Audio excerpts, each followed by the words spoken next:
It's only natural that with a teaser trailer as short and cryptic as the one we got for Breath of the Wild sequel, we as a fanbase are going to make a lot of assumptions. The game will be set underground, Princess Zelda might be playable, Ganondorf will be the main villain, the Zonai will play a role in the story, and Link's hand will transform into all kinds of different items. There's nothing wrong with this, of course. I mean, we barely have anything to work with and no gameplay to go off, so speculation is only logical. It's either that or not making any Breath of the Wild 2 content at all. Although it's impossible to know anything for sure at this stage, some of these assumptions, like the aspect of Link's magic hand, do at least hold some weight. Not because of the trailer itself, but due to some of the knowledge we have surrounding Breath of the Wild's development cycle and its DLC. Since the game's launch in 2017, Nintendo has released a lot of details about the creative process surrounding the game's development. Concept art, scrapped ideas, development notes, and behind the scenes, either in video format, live presentations, interviews, and of course, masterwork/creating a champion. Because of this, we are able to get a sneak peek into some of the ideas Nintendo was toying with before the game saw the light of day. Some of these ideas ended up not making it into the game at all, others did, but in a different way than they were initially intended. This allows us to make some rough predictions as to what Breath of the Wild sequel might have in store for us, since even when a concept doesn't make it into the final game, Nintendo usually doesn't just throw them by the wayside, and oftentimes we would see some of these ideas pop up in a later installment. A good example being Mario Galaxy 2, which mainly consisted of unused ideas that didn't make it into Galaxy 1. As such, as soon as we saw Link's hand getting afflicted in the reveal trailer, it goes without saying that many made the connection to this concept art, where we see Nintendo toying around with the idea of Link's arm transforming into all kinds of different tools and weapons, an idea which could have been scrapped in favor of the Sheikah Slate. Until we learn more about the game, this is just a prediction, of course, and the correlation between the imagery of Link's hand and the concept art could just be a coincidence and nothing more. That being said, another assumption people have made, either as a prediction or just wishful thinking, is the return of bigger, more complex dungeons akin to the ones we encountered in previous installments. Whether or not you personally count the Divine Beasts, the Shrines, and Hyrule Castle as actual dungeons, yes or no, is up to you. Miyamoto doesn't seem to regard them as such, but then again, if they felt like dungeons to you, then who are we to say that you are wrong? This video is also not about which is better, the old or the new. We all have our preferences. But one thing's for sure, Breath of the Wild's take was definitely very different from what we were used to. And in this video, together with Conrad from the Commonwealth Realm, we want to take a look at some aspects which may foreshadow a return to form when it comes to Zelda dungeons. These include hints and clues from Breath of the Wild's development cycle, the sequel's trailer, game design reasons, fan feedback, and more. So without further ado, here are 5 hints and reasons for the return of dungeons in Breath of the Wild 2.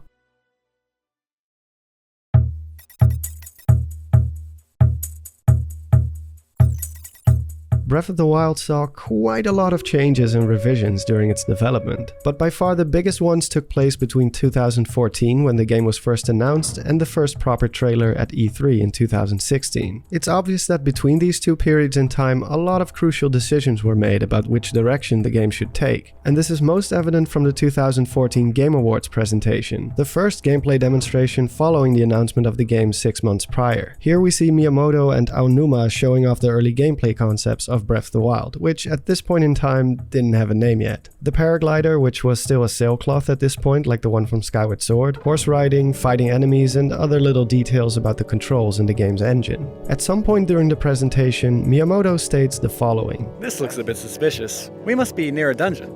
What's interesting is that Aonuma is clearly exploring an early build of the Faron region at this moment. During his remark, Miyamoto points at 2 owl statues standing side by side, a common occurrence in Faron. And here's the thing, Faron only ended up playing a very minute role in the game. It has no relevance to the main plot of the game at all, and more importantly, it doesn't feature a Divine Beast. There's a good chance that at this stage of development, the Divine Beasts were either not yet conceptualized, or at the very least one of many ideas the staff was considering, and no decision was yet made about which direction to take. This is further supported by the complete absence of the Sheikah Slate during this presentation. The slate wasn't introduced until E3 of 2016, more than 1.5 years later. Not only that, but during the presentation, the two are confident that the game will release somewhere in 2015, and well, we all know how that panned out. The Sheikah Slate and Divine Beasts are closely connected story-wise, as are the shrines and Sheikah towers, none of which are visible during this presentation. We do see an early concept of using towers to scout the area, but these don't look anything like the Sheikah towers and are instead just wooden structures with a platform on top. So could it be that at this stage of development the team was still set on making regular dungeons, ones which were not based on Sheikah technology, and one of them was supposed to be located in Farron somewhere, perhaps a forest-based dungeon? If this is true, then Miyamoto's remark about a dungeon being located in Farron could be another one of those early ideas, one which also ended up being scrapped in favor of the Sheikah tech, just like the idea of Link's afflicted hand, and might still be on the shelf to be used for the sequel. The owl statues were present from the very beginning of Breath of the Wild's announcement, as early as the very first reveal, so perhaps Nintendo had bigger plans for these statues being tied to a big story event and subsequently a more classic dungeon to go with it. And surprise surprise, what is one of the first things we see in the reveal trailer of Breath of the Wild 2? Zonai-based architecture, of which owl statues are a big part of. Which brings us to the next point.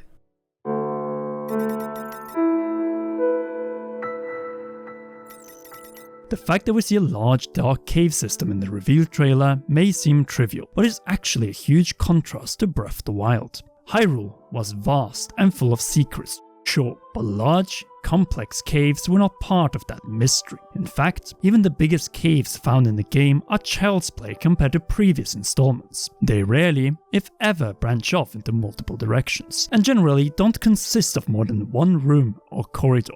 They also aren't dark by any means and can be easily explored without the use of a light source. Naturally, there is the possibility that the cave we see in the reveal trailer is only tied to cutscenes and nothing more, or even completely absent from the final game.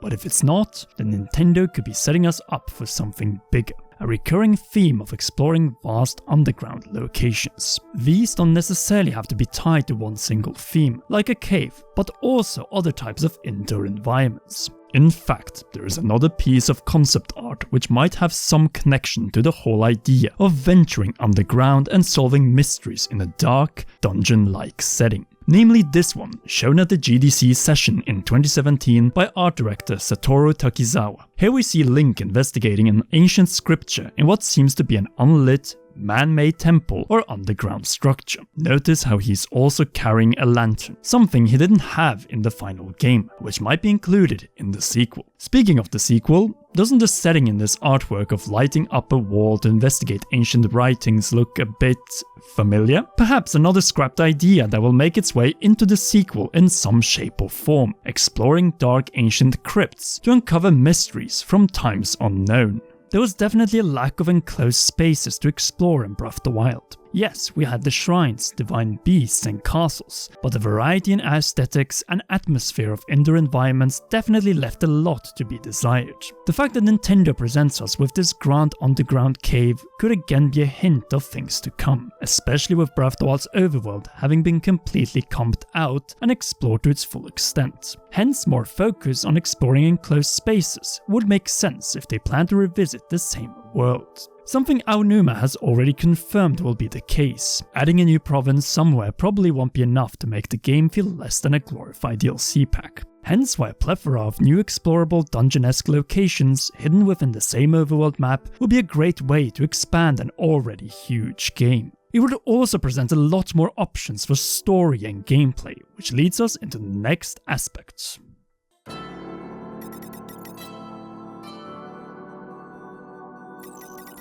As much as we enjoy the divine beasts and shrines on our first playthrough, there are a few things that make a return of the mechanical giants and puzzle-based mini-challenges problematic. One of which being that the divine beast and shrine concept is severely limited. For most people, they were an absolute joy to tackle, yet at the same time they quickly lose steam over the course of the adventure, especially the divine beasts. This is because they are all based on the same core idea. I would argue that by the time the Champion's Ballad came along, the idea had already overstayed its welcome, and the review scores for this DLC pack reflects that sentiment. More shrines and another divine beast-like challenge simply wasn't enough to pique people's interest. We had already seen the mechanical giants 4 times, and in the case of the shrines, 120 times. The idea had run its course. This problem is a lot less prevalent in previous titles, since the dungeon variety provided so much more to work with. As late as 2011 in Skyward Sword, Nintendo was still bringing in brand new ideas, never before seen in the Zelda series. New locations,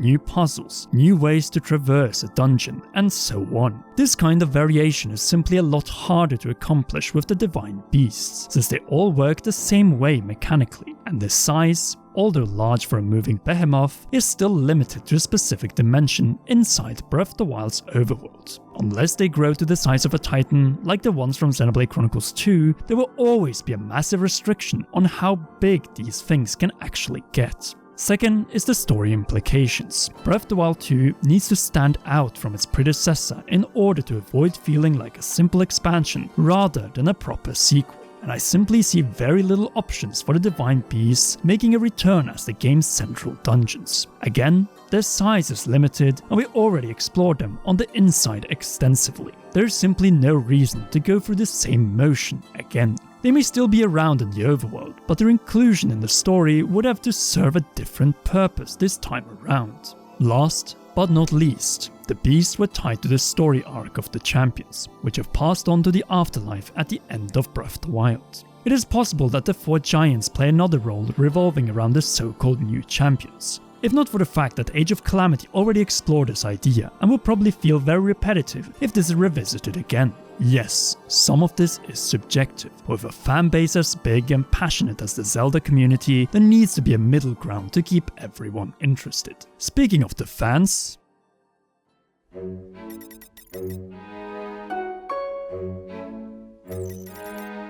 despite all the praise Breath of the Wild has received since its release, even a great game isn't without its criticism. Most changes to the Zelda formula brought forth by the game were a welcome inclusion, but when looking at the main consensus, similar complaints keep coming back. Fragile weapons, rain, the lack of story, and of course, most importantly, not being allowed to pet dogs. What were you thinking, Nintendo? Among these general complaints, the absence of dungeons is one of those recurring sentiments. The Divine Beasts may have been necessary to break the Zelda conventions, a breath of fresh air after decades of doing the same old routine. Yet it's undeniable that the Zelda fanbase was heavily divided on whether or not the Divine Beasts were a satisfying replacement for the dungeons of old. And here's where we need to keep one thing in mind. Nintendo does listen. It may not always seem that way, as Nintendo rarely communicates about these kinds of matters to us directly, but every now and again we are given hints that Aonuma and his team are not completely oblivious to fan feedback and demands. As an example, director Hidemaru Fujibayashi stated in an interview that, quote, "I think while we were working on both the main game and the DLC, it was a process of constantly getting lots of different new ideas as we refined the game, and finding out new things we wanted to do. Even in situations like this, talking to people and finding out that people want to pet dogs gives me a lot of motivation, a lot of ideas for things we could put into the game." In turn, Aonuma also brought up something similar in an interview with Famitsu, saying that although it's not easy to answer all the expectations of all players, he does recognize that the significance and continuation of the series is found in its fanbase. Yes, the Zelda team listens, and since the lack of proper dungeons still remains a general complaint, it is definitely not too far out there to assume that for the sequel they might have taken this sentiment to heart. Breath of the Wild was, in many ways, an experiment, a way to breathe new life into the series. But this doesn't mean that every change we saw will be a mainstay. For instance, after the release of Skyward Sword, Aonuma made the argument that moving forward, the series would probably keep motion controls as a central mechanic. And while motion controls aren't completely gone in Breath of the Wild, they definitely took a backseat and are almost completely optional. And I'm willing to bet that fan feedback after Skyward Sword's release did play a role in this.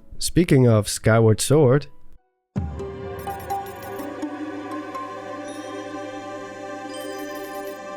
if Breath of the Wild 2 is set for release in 2021, or at the latest in early 2022, then the release of Skyward Sword HD may hold some significance for the direction of the sequel.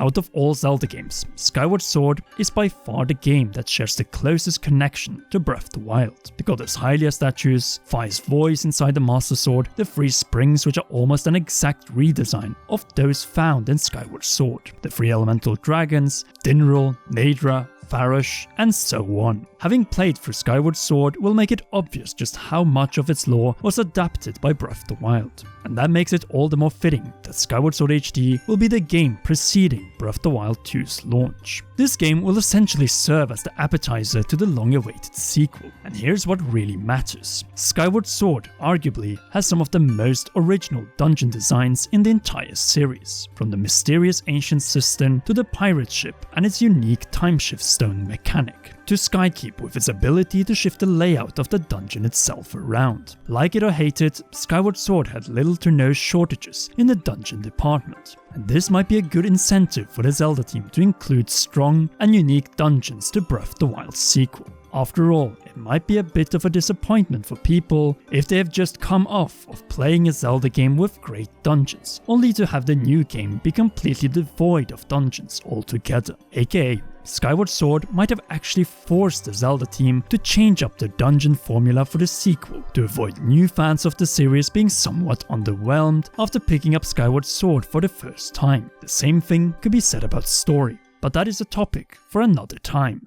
And there you have it, 5 reasons why dungeons could make a return in Breath of the Wild sequel. Be sure to share your thoughts in the comments below. Are you more in favor of a return to form, or would you rather see the Divine Beast concept being expanded upon? Also, if you want to see more regarding the possibilities of Breath of the Wild 2's dungeons, be sure to check out my very first video, where me and Nintendo Black Crisis explore some of the ideas and concepts. With that said, thank you to Conrad for joining me. Be sure to watch his video over on Commonwealth Realm, where together we will go more in depth on dungeons in Breath of the Wild 2, so go check it out. Thank you all so much for watching, and a big thanks to my gracious Patreon supporters and members who make these videos possible. Also, please give a warm welcome to my latest supporters, Magikarp Kingdom, It's Electra, and Squall045, a fine addition to my collection. No, but seriously, thank you all so much. And that is all for now. I hope to see you next time. This is Dawn signing off, and have a good one.